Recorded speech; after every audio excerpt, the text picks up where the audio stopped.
Right ये अपनी banner सारी थे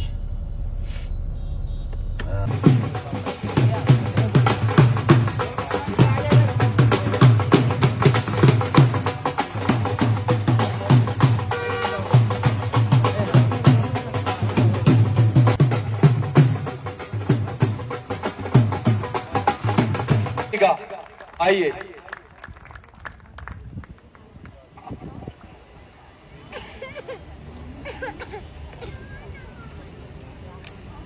सबसे पहले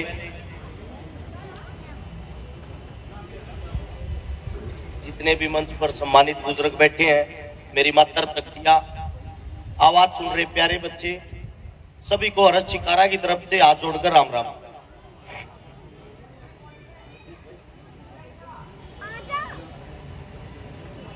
मेरे साथ में खड़ा है मेरा छोटा भाई हरप्रीत सिंह मान। सबसे पहले तो मैं मेरे भाई को बधाई दूंगा, आज जन्म दिवस है भाई का। और हमारी जो पहली मुलाकात हुई थी हरियाणा के अंदर सिंघू बॉर्डर है, जहां पर किसान आंदोलन चल रहा था। मेरे पैर पर चोट लगी थी, भाई साहब ने मेरा ट्रीटमेंट किया था और वो चोट इतनी खतरनाक थी, मेरी हड्डी अलग से निकली हुई थी पैर की। मैं कभी भी अपने जीवन में डॉक्टर से मैंने इंजेक्शन नहीं लगवाया है। और मैंने भाई साहब को जब ये बात बताई कि मैं इंजेक्शन नहीं लगवाया करूं, स्पेशल लुधियाना से भाई साहब ने कोई डॉक्टर बुलाया अगले दिन, और इन्होंने कहा हर्ष भाई इसके इंजेक्शन का पता नहीं लगेगा। मैंने पहली बार जीवन में इंजेक्शन लगवाया कि इतनी दूर से भाई ने डॉक्टर बुलाया है तो शायद लगवा लेना चाहिए। एक तो मेरा भाई बहुत बड़ा समाज सेवी है। समाज सेवा का एक ऐसा रास्ता है, आप सभी साथियों को बता देता हूं, सरदार बड़ा असरदार होता है। इस पूरे विश्व के अंदर इकलौती ऐसी कौम है जिसकी संख्या 2% है, लेकिन कहीं कोई भी मुसीबत आ जाए, आर्मी और फोर्स से भी कोई पहले पूछता है तो वो सरदार पूछता है। आप सभी साथियों को एक बात बता देता हूं, मेरी बात को गौर से सुनना और सुनने के बाद समझना। अपने पूर्वजों की बात बताता हूं, आज 22 नवंबर है, मेरे भाई का तो जन्मदिन है, इससे लगे बहुत बड़ा दिन था आज का। 22 नवंबर 1675 में सिख पंथ के 9वें गुरु तेग सिंह बहादुर, आज उन्होंने हमारे लिए अपना शीश दान दिया था। आज ही के दिन आप सभी साथियों को बताता हूं,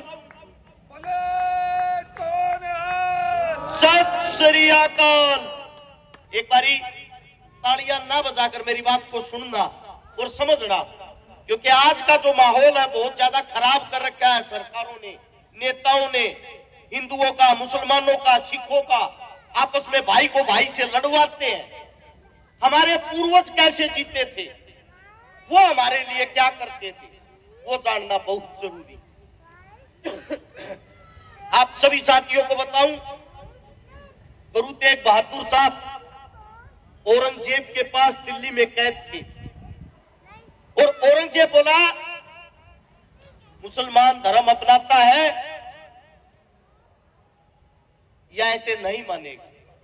गुरु साहब ने मना कर दिया कि मैं अपना धर्म ही सर्वोपरि समझता हूं और अपने धर्म के अंदर ही अपनी शहादत देना पसंद करूंगा, दूसरा धर्म नहीं अपनाऊंगा। औरंगजेब ने सोचा इसके सामने कुछ क्रूरता दिखानी पड़ेगी, तभी ये इसको पता लगेगा हम कैसे इंसान है। दिल्ली लाल किले के बाहर गुरु साहब के 3 भाई सतीदास, मतीदास और दयाला, तीनों के एक एक अंग को काटा, और काटते काटते गुरु साहब की तरफ नजर करते हुए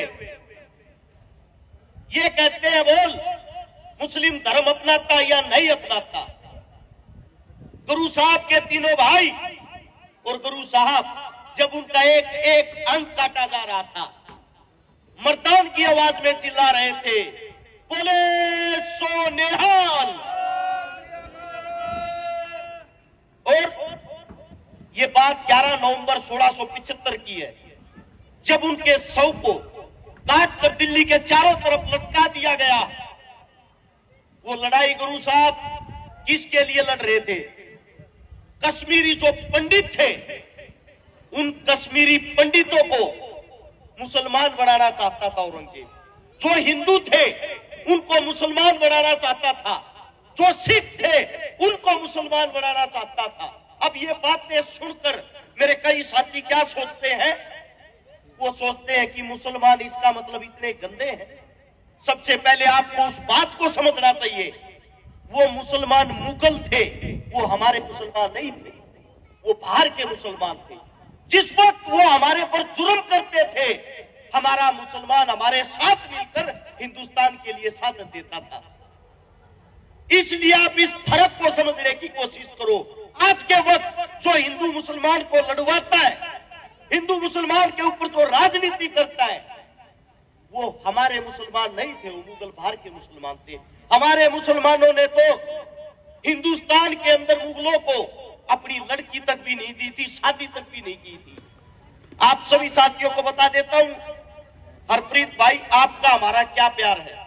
आप भी उस जगह को देख के आए हो, हम भी उस जगह को देख के आए। जब 22 नवंबर को गुरु साहब ने अपना शीश दान किया, उनके 2 शिष्य थे, एक जेता, एक लखी शाह, व्यापारी दिल्ली का। जब उनको मौका लगा तो लखी शाह ने गुरु साहब के धड़ को उठा लिया और जेता ने शव को उठा लिया, शव को लेके भाग लिए आनंदपुर साहिब की तरफ। पीछे मुगलों की फौज लग ली। जो सिंघू बॉर्डर है, जहां किसान आंदोलन हुआ, जहां दोबारा से हरियाणा, उत्तर प्रदेश, राजस्थान और पंजाब के वही पुराना प्यार प्रेम करने वाले भाई जहां इकट्ठे हुए, उस जमीन पर एक गांव पड़ता है छोटा सा, बड़ खालसा। उस गांव में गुरुजी के शिष्य उत्सव को लेके एक चौपाल में रख देते और कहते हैं, गुरु साहब का ये शव है जिसके पीछे मुगल सेना लगी हुई है, इसको कैसे भी आनंदपुर साहिब तक पहुंचाना है। जो मुगल सैनिक थे उनके पास हथियार थे, गांव उनका सामना तो कर नहीं सकता था। गांव का ही एक खुशाल सिंह दैया, हमारे दादाजी, जो जाट समाज से आता था, जब खुशाल सिंह दैया ने उस शव को देखा गुरुजी के को, उन्होंने कहा, भाई क्या दिक्कत है, फिर मुगलों को दे दो। सब गुस्से में देख रहे खुशाल की तरफ, कैसी बातें कर रहा है ये मूर्ख, जिसके लिए हमने जान दे दी यहां तक लाने के लिए, और गुरुजी के शव को वापस देने की बात कर रहा है। खुशाल सिंह दैया ने कहा, मूर्खो, मेरी और गुरुजी की शक्ल देखो एक जैसी है, मेरा शीश काट कर मुगलों को दे दो, सोचेंगे गुरुजी का शीश लेकर वापस लौट जाएंगे, और मेरे पीछे से गुरुजी के शव को आनंदपुर साहिब तक पहुंचाना। ये बातें सुनकर सब खुशाल सिंह की तरफ देख रहे। एक आदमी अपनी गर्दन कैसे कटवा सकता है? सबने मना कर दिया, हम आपकी गर्दन नहीं काट सकते। खुशाल सिंह ने फिर अपने बच्चों से, अपने खून से कहा, मेरी गर्दन मेरे बेटे काटेंगे, क्योंकि गुरु साहब हिंद की वो सफेद चद्दर है, अगर गुरु साहब का मान सम्मान नहीं रखा, आगे आने वाले समय में जो करूर हत्यारे औरंगजेब के मुस्लिम है, वो हम सब पर हावी हो जाएंगे। ऐसे खुशाल सिंह दैया लेट के उनके खुद के बेटे ने तलवार से उसके शीश को काटा, और शीश को काटकर गांव वाले जानबूझकर मुगलों की तरफ भाग लिए। मुगल अचानक से टूट पड़े और उस शव को लेकर खुशाल सिंह दैया की वापिस दिल्ली के दरबारों में पहुंच गए, और चुपके से पीछे से आनंदपुर साहिब गुरुजी के शव को लेकर उसके शीशे गए। वहां जाकर उनका अंतिम संस्कार किया गया 24 नवंबर को, जिस दिन उनका शहीदी दिवस भी मनाया जाता है। आप सभी साथियों को एक बात बता देता हूं, ये हमारे पूर्वज थे जो एक दूसरे के लिए जान देते थे।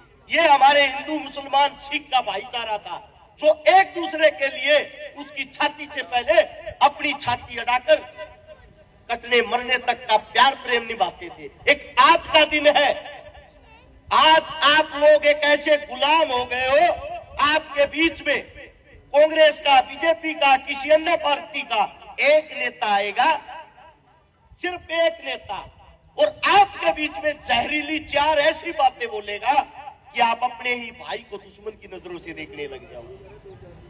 आप सभी साथियों से इतनी विनती करता हूं, समाज से बड़ा कुछ भी नहीं है, समाज से बड़ा कुछ भी नहीं है, एकता से, इंसानियत से बड़ा कुछ भी नहीं है।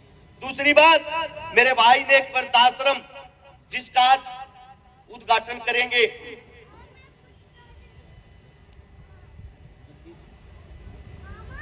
जगदीश